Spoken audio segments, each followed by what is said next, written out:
এক লোভী অত্যাচারী রাজা জলপরি রাজ্যে প্রবেশ করে তাদের সম্পদ ও জলপরীকে বন্দী করে তার রাজপ্রাসাদে নিয়ে আসে। এরপর জলপরীর উপরে অমানবিক অত্যাচারের ফলে তার রাজ্যে নেমে আসে ভয়াবহ দুর্ভিক্ষ। শেষ পর্যন্ত রাজাও তার রাজ্যে আরো কি ভয়াবহ পরিণতি হলো তা দেখতে চাইলে ভিডিওটি সম্পূর্ণ দেখুন। সেনাপতি, নদীর ঘাটে নৌকার ব্যবস্থা করো। আজ মধ্যরাতেই আমি রওনা দেব। যথাজ্ঞা মহারাজ।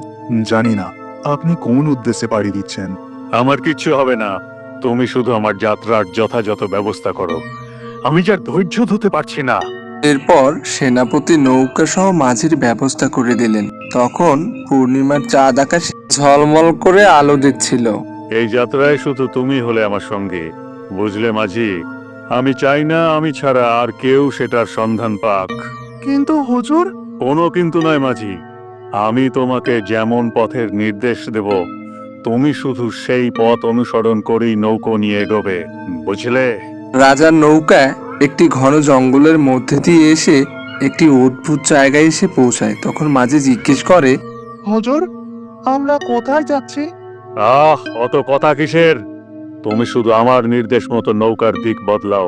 এরপর রাজার কথা মতো মাঝি তার নৌকাটি চালাতে চালাতে 7 সাগর সমুদ্র পাড়ি দিয়ে এক অন্য জগতে এসে পৌঁছে যায়। হঠাৎ করে কি হলো? নৌকাটা কোনো পাথরে ধাক্কা মারলো নাকি? আশেপাশে তো কোনো উঁচু পাথরও দেখছি না, আর জল পুরো শান্ত।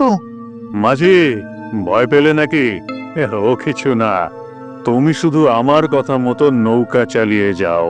এবার আরো বেশ কিছু দূর নৌকা চালানোর পর রাজা মাঝিকে ডেকে বলে, মাঝি, তুমি ওই গুহাটা দেখতে পাচ্ছ? কে হুজুর? তুমি নৌকাটা ওই গুহার মধ্যে প্রবেশ করাও। এরপর মাঝি নৌকাটি চালিয়ে চালিয়ে গুহার মধ্যে প্রবেশ করলো এবং হঠাৎ করে তার নৌকাটি আবার কেঁপে উঠল। ভয় পেয়ে মাঝি বলে, হুজুর, আমার খুব ভয় করছে। আমরা বেঁচে ফিরতে পারবো তো? তুমি মুখ বন্ধ রাখো আর নৌকা চালানোর দিকে মন দাও। গুহার অপর প্রান্ত দিয়ে নৌকা চলতে চলতে এসে পৌঁছায় নতুন এক জলপরি রাজ্যে। হুজুর, এ কি? আমরা কোথায় এসে পড়লাম? কিছুক্ষণ আগে পর্যন্ত গভীর রাত ছিল, এখানে তো দিনের আলোয় আকাশ পুরো ঝলমল করছে, আর চারিদিকটা কি সুন্দর মনোরম পরিবেশ। তার কথা মতো আমরা একদম সঠিক জায়গায় এসে পৌঁছেছি। আমার লক্ষ্যে পৌঁছতে আর বেশি দেরি নেই। এরপর রাজা বলে, মাঝি, খুনি এই নদীতে জাল ফেলো। রাজার আদেশ মতো মাঝি নদীতে জাল ফেলে এবং নদী থেকে উঠে আসে হিরে, মণি, মুক্তা এবং রক্তবর্ণের এক অদ্ভুত রকমের অজানা পাথর। সে একদম ঠিক কথাই বলেছিল। এই মায়াবী নগরীর নদীর জলে রয়েছে মহামূল্যবান সব ধন সম্পদের ভান্ডার। এক একটি রত্ন দিয়ে মানব দুনিয়ার গোটা গোটা দেশ কিনে নেওয়া সম্ভব। নাও নাও, তুমি আর দেরি করো না, আবার জালটা ফেলো। এইভাবে করে স্বর্ণমুদ্র জালে উঠতেই থাকে। কি হলো? এবার কোনো রত্ন উঠলো না কেন? মাঝি, মাঝি, তুমি আবার জালটা ফেলো। এইভাবে করে জাল ফেলতে ফেলতে নদী থেকে স্বর্ণমুদ্রার স্তূপ আরো বড় হতে থাকে এবং এক এক করে তাদের নৌকা ভরে যেতে থাকে। আর রাজার আদেশে মাঝি নদীতে বারবার জাল ফেলতে থাকে। আর ঠিক তখনই নৌকাটি হঠাৎ আবার কেঁপে ওঠে। হুজুর, নৌকা আবার কাঁপছে, আমার খুব ভয় করছে। চুপ, ভয় পেয়ে লাভ নেই, তাড়াতাড়ি জালটা তোলো।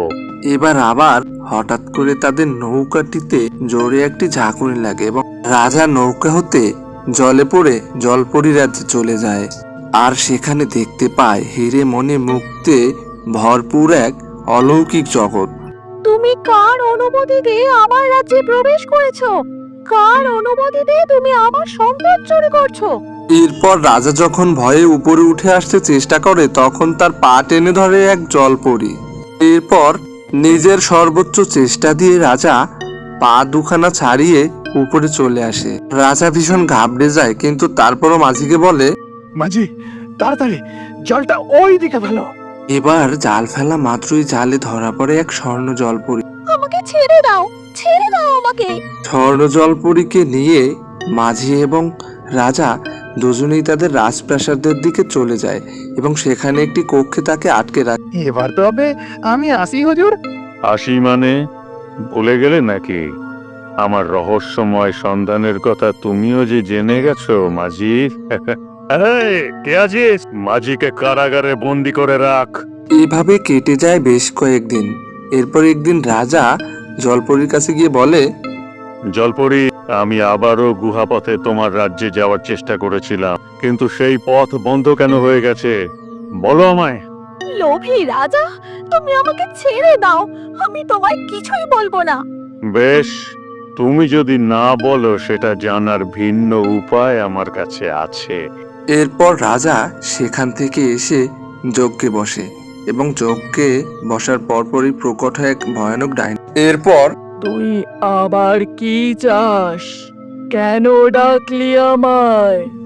আমি ওই মায়াবী রাজ্যে গিয়েছিলাম, সেখান থেকে এক স্বর্ণ জলপরীকে বন্দি করে নিয়ে এসেছি, কিন্তু ওই রাজ্যে পৌঁছানোর গুহার দ্বার বন্ধ হয়ে গেছে। আমি আরো আরো মহামূল্যবান মণি চাই, এর উপায় বলে দাও।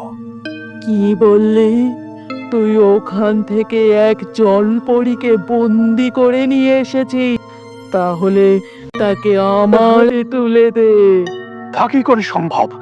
না না, আমি তোমাকে এটা দিতে পারবো না। পারবি না? জলপরীকে আমার হাতে তুলে দিতে পারবি না? এই কথা বলে ডাইনি সেখান থেকে চলে যায় এবং রাজা আবারও জলপরীর কাছে পৌঁছায় এবং গিয়ে বলে, তোমার রাজ্যে পৌঁছানোর পথ আমাকে বলবে, হ্যাঁ কি না বলো, না হলে। কখনোই না, আমি তোমাকে কিছুতেই বলবো না, ছেড়ে দাও আমাকে। বলবি না? কিভাবে মুখ খোলাতে হয় সেটা আমার জানা আছে। আমার তো আর তোর রাজ্যে যাওয়ার দরকার নেই রে। হ্যাঁ, তোর কান্নাই আমাকে এই দুনিয়ার সব থেকে ধনবান রাজা করে তুলবে। এই গোটা দুনিয়ায় আমার থেকে ধনবান ও সমৃদ্ধশালী রাজা আর কেউ নেই। ওই স্বর্ণ জলপরী হলো এই রাজ্যের আশীর্বাদ। একই হয়ে গেল, একই হয়ে গেল। আমার রাজ্যের এমন অবস্থা কিভাবে হলো জলপরি? সত্যি কথা বল। এরপর রাজা খুব বিচলিত হয়ে যায়, কারণ তার রাজ্যে দেখা দেয় ভয়াবহ এক মহামারী। পশু পাখি প্রাণী সবকিছুই মৃত্যুবরণ করতে থাকে আর সবাই রাজার রাজ্য থেকে প্রাণ ভয়ে পালিয়ে যেতে থাকে। একই হয়ে গেল, একই হয়ে গেল। আমার রাজ্যের এমন অবস্থা কিভাবে হলো জলপরি? এমনটাই তো হবার কথা ছিল, অহংকারী লোভী রাজা। তোর রাজ্য শ্মশানে পরিণত হয়েছে, এবার তোকেও মৃত্যু গ্রাস করবে। না না না না, এ কখনোই হতে পারে না। আমাকে ক্ষমা করো, আমি তোমাকে মুক্ত করে দেব। আমার রাজ্যকে আবার আগের মতো করে দাও, আগের মতো করে দাও। এরপর রাজা তার নিজের ভুল বুঝতে পেরে জলপরীকে নিয়ে নদীর জলে ছেড়ে দেয়। জলপরী আবার নতুন করে তার রাজ্যে ফিরে গিয়ে বসবাস করতে শুরু করে। আর এদিকে রাজা কঠিন রোগে আক্রান্ত হয়ে মারা যায়। এই গল্পটি ভালো লাগলে কমেন্ট করে জানাও এবং আমার চ্যানেলটি সাবস্ক্রাইব করে পাশেই থাকো আরও নতুন নতুন গল্প ভিডিও দেখতে।